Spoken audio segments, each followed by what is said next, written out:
নির্ধারিত 90 দিনের মধ্যে চার্জশিট দিতে না পারায় আরজি করের অভয়া কাণ্ডের মূল মামলা থেকে জামিন পেয়ে গিয়েছেন হাসপাতালের প্রাক্তন অধ্যক্ষ সন্দীপ ঘোষ এবং একই সঙ্গে টালা থানার তৎকালীন ওসি অভিজিৎ মণ্ডল। আর এরপরই রাতারাতি কেন্দ্রীয় তদন্তকারী সংস্থা সিবিআই যেন ভিলেন হয়ে গিয়েছে রাজ্যবাসীর কাছে। আন্দোলনরত জুনিয়র ডাক্তার, অভয়ার বাবা মা, এমনকি বিরোধী দল বিজেপির তরফেও সিবিআই এর যে ভূমিকা, সেই ভূমিকার সমালোচনা করা হচ্ছে। এই পরিস্থিতিতে বিস্ফোরক দাবি করলেন রাজ্যের শাসক দল তৃণমূল কংগ্রেসের এক সাংসদ। রবিবার 15 ডিসেম্বর তার দাবি, মূলত আন্দোলনকারীদের চাপে পড়ে কোনো রকম তথ্য প্রমাণ ছাড়া আরজি করের প্রাক্তন অধ্যক্ষ সন্দীপ ঘোষ ও তৎকালীন টালা থানার ওসি অভিজিৎ মণ্ডলকে গ্রেফতার করে সিবিআই। তিনি আরও বলেন, সিবিআই যখন সন্দীপ ঘোষ আর ওসিকে গ্রেফতার করলো তখন তাদের বিরুদ্ধে বৃহত্তর ষড়যন্ত্রের অভিযোগ সামনে এনেছিল। তাহলে এমন কি হলো যে কথা সুপ্রিম কোর্টে গিয়েও বলার পর এই ফল সামনে এলো? সিবিআই 90 দিনের মধ্যে কোনো প্রমাণ দেখাতে পারলো না। 90 দিনের মধ্যে যদি চার্জশিট জমা দিতে না পারা যায়, স্বাভাবিকভাবেই জামিন মিলবে। এটা তো আইনের কথা। তিনি আরও বলছেন যে এই প্রসঙ্গে আমি আগেই বলেছিলাম, ক্রিমিনাল কেসে কে অভিযুক্ত হবে, কার বিরুদ্ধে চার্জশিট হবে, কার বিরুদ্ধে কনভিকশন হবে, সেটা আমার অনুমানের ওপর নয়। এই কথা বলছেন কল্যাণ বন্দ্যোপাধ্যায়। এর জন্য সাক্ষ্য প্রমাণ চাই। কিন্তু আজ যে জিনিসটা দেখা যাচ্ছে, সিবিআই যে গ্রেফতার করেছিল তা সাক্ষ্য প্রমাণ ছাড়া করেছিল। যারা আন্দোলন করেছিল ডাক্তাররা, তাদের চাপেই এটা সিবিআই করেছে।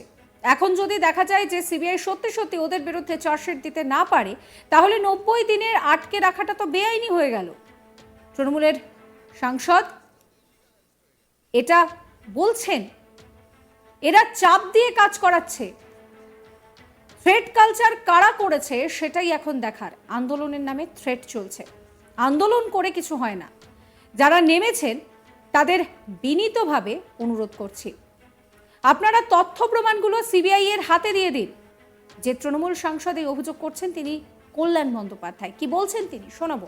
এটার মধ্যে দুটো ভিউজ আছে। একটা ভিউজ হচ্ছে যে সিবিআই কমপ্লিট করতে পারেনি ঠিকমতো কাজটা, ইনভেস্টিগেশনটা তাদের ধরা পড়লো না, চার্জশিট ফাইল হয়ে গেল। আবার আরেকটা রিডিং আছে, রিডিংটা হচ্ছে সেখানে কোনো কি প্রেশার ছিল তাদের ওপর, সিবিআইয়ের ওপর প্রেশার দেওয়া হয়েছে, যার জন্য এদেরকে অ্যারেস্ট করা হলো, অথচ কোনো এভিডেন্স নেই। এখন যদি কোনো এভিডেন্স থাকতো তাহলে 90 দিনের মাথায় চার্জশিট হবে না, এটা আমি মনে করি না। তাহলে থ্রেট কালচারটা কোথায়, কারা দিচ্ছে থ্রেট? আজকে ধরো যদি সে এই কোনো এভিডেন্স না থাকে তাহলে তার অ্যারেস্টটাও তো ইলিগাল অ্যারেস্ট হয়ে গেছে। আমি তো মেডিকেল কলেজের এই যে ছাত্রদের যাদের সাসপেনশন হেন তেন, তাদের তো অনেকের মামলা করলাম। এদেরকে তো পুরো প্রেশার দিয়ে সাসপেন্ড করা হয়েছিল। আজকে হাইকোর্ট থেকে তো পরপর ছেলেগুলোকে বার করলাম। কোনো এভিডেন্সই নেই, কোনো ট্রায়াল নেই, কোনো কিচ্ছু নেই। যে ডাক্তাররা আন্দোলন করেছিল তারা কিন্তু প্রেশার ট্যাকটিক্স দিয়েছিল। This is bad, this is not constitutionally accepted. সবাই বলছে যতটা রটে তার কিছুটা বটে। আরে কিছুটা বটে তো আপনি বটারটা দেখিয়ে দিন না, কেউ আপনাকে আটকে রেখেছে? আপনি যান, আপনি যখন তাদের কথা বলার রেসপন্সিবিলিটি আপনার ঘাড়ে নিয়েছেন, যান আপনি যে প্রমাণ করে দিন যে তাদের বিরুদ্ধে এভিডেন্স আছে। এই নিয়ে আমার কালিক ভোলানাথ সাহার একটি রিপোর্ট দেখাবো আপনাদের। সিবিআই 90 দিনের মধ্যে চার্জশিট না পেশ করার জন্য যে বিতর্কিত যে আরজিকর কাণ্ডে টালা থানার ওসি অভিজিৎ মণ্ডল এবং যে আরজিকরের প্রাক্তন প্রিন্সিপাল ছিলেন সন্দীপ ঘোষ, তাদের জামিন পেয়ে যাওয়ার পরে উল্টে সিবিআইকে দুষলেন শ্রীরামপুরের সাংসদ কল্যাণ ব্যানার্জি। কল্যাণ ব্যানার্জিকে আমরা জানি সবসময় বেপোষ মন্তব্য করে থাকেন, তার মন্তব্যকে নিয়ে অনেকবার তোলপাড় হয়েছে। এই বিষয়ে কল্যাণ ব্যানার্জি বলেন যে সিবিআই কিন্তু 90 দিনের মধ্যে চার্জশিট পেশ করতে পারেনি। এই জুনিয়র ডক্টরদের আন্দোলনের জেরে চাপের মধ্যে সিবিআই তাদেরকে অ্যারেস্ট করেছিল।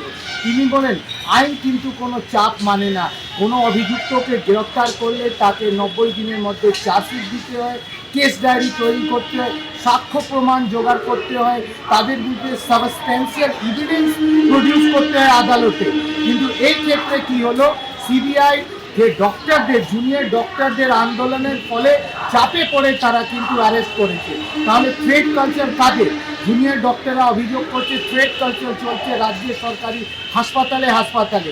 এই ক্ষেত্রে দেখা গেল উল্টে জুনিয়র ডক্টরে থ্রেড কালচার ফলে কিন্তু দুজন অ্যারেস্ট হলো। শেষমেশ কিন্তু সিবিআই চার্জশিট না পেশ করার জন্য তারা কিন্তু জামানত পেয়ে গেল।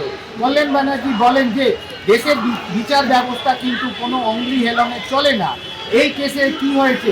এই কেসে কিন্তু রাজ্য সরকারের পুলিশ কিন্তু 24 ঘন্টার মধ্যে সঞ্জয় মানে প্রধান অভিযুক্ত তাকে গ্রেফতার করেছিল। তদন্ত অগ্রগতি হচ্ছিল, কিন্তু হঠাৎ অভয়ার মা বাবা তারাই হাইকোর্টে গেলেন। হাইকোর্টের নির্দেশে সিবিআই তদন্তে ঢুকে গেল। তাহলে বোঝা কি যাচ্ছে? রাজ্য সরকার তদন্ত সঠিক ছিল, সিবিআই অহেতুক 90 দিন টাইম লস করলো। তারা অভয়ার মা বাবা এখন বিচারের জন্য ঘুরছেন, পথে নেমেছেন অভয়ার মা বাবা। তারপরে জুনিয়র ডক্টররা কিন্তু শেষমেশ জায়গা কোথায় দাঁড়িয়েছে? 180 ডিগ্রি ঘুরে সেই জায়গায় দাঁড়িয়েছে। যখন অভয়ার যখন মৃত্যু ঘটনা ঘটেছিল তখন কিন্তু বেঙ্গল পুলিশ তাকে সঞ্জয়কে অ্যারেস্ট করেছিল, সেই জায়গায় পৌঁছে গেছে। এই ব্যাপারে কিন্তু টালা থানা ওসি এবং সন্দীপ ঘোষের যে প্রাক্তন আরজিকরের প্রিন্সিপাল বেল পাওয়ার পরে কিন্তু কুণাল ঘোষও বলেছেন যে এই গোটা কাণ্ডের দায়ী কিন্তু অভয়া মা বাবা। তারা কোর্টে কেন কোর্টের এভিডেন্স অ্যাফিডেভিট দেননি কি আমার তদন্ত সিবিআই ঠিকঠাক করছে না? আজকে যখন তারা 90 দিনে চার্জশিট পেশ করতে পারেনি তখন তারা ক্ষোভে পুষছেন। তিনি বলেন রাজ্য পুলিশ নিরপেক্ষতার সঙ্গে কাজ করেছে, কলকাতা পুলিশের কম্পিটেন্সি অনেক আছে। তো কল্যাণ এবং কুণাল ঘোষ সুর মিলিয়ে একযোগে কিন্তু বিগলেন সিবিআইকে। তিনি বলেন যে রাজ্য পুলিশ কলকাতা পুলিশের যা কম্পিটেন্সি আছে সেটা তারা প্রমাণ করে দিয়ে, কিন্তু সিবিআই নিজের কম্পিটেন্সি প্রমাণ করতে পারেনি। প্রসঙ্গত এর আগেও কিন্তু কুণাল ঘোষ তিনি এই অভিযোগই করেছিলেন এবং তিনি পরিষ্কার বলেছিলেন যে এই যে তদন্তের সমস্যা হচ্ছে সেই সমস্যার জন্য কোথাও না কোথাও গিয়ে অভয়ের বাবা মাই দায়ী। এবার কল্যাণ বন্দ্যোপাধ্যায় তিনি বলছেন যে সিবিআই যখন সন্দীপ ঘোষ আর ওসিকে গ্রেফতার করলো তখন কি অভিযোগ এনেছিল, কি বলছেন তিনি আরো একবার শোনাবো। এটার মধ্যে দুটো ভিউজ আছে। একটা ভিউজ হচ্ছে যে সিবিআই কমপ্লিট করতে পারেনি ঠিকমতো কাজটা, ইনভেস্টিগেশনটা তাদের ধরা পড়লো না, চার্জশিট ফাইল হয়ে গেল। আবার আরেকটা রিডিং আছে, রিডিংটা হচ্ছে সেখানে কোনো কি প্রেশার ছিল তাদের ওপর, সিবিআইয়ের ওপর প্রেশার দেওয়া হয়েছে যার জন্য এদেরকে অ্যারেস্ট করা হলো, অথচ কোনো এভিডেন্স নেই। এখন যদি কোনো এভিডেন্স থাকতো তাহলে 90 দিনের মাথায় চার্জশিট হবে না, এটা আমি মনে করি না। তাহলে থ্রেড কালচারটা কোথায়? সাবস্ক্রাইব করবেন আজ তাক বাংলার ইউটিউব চ্যানেলকে, ফলো করবেন হোয়াটসঅ্যাপ চ্যানেলও।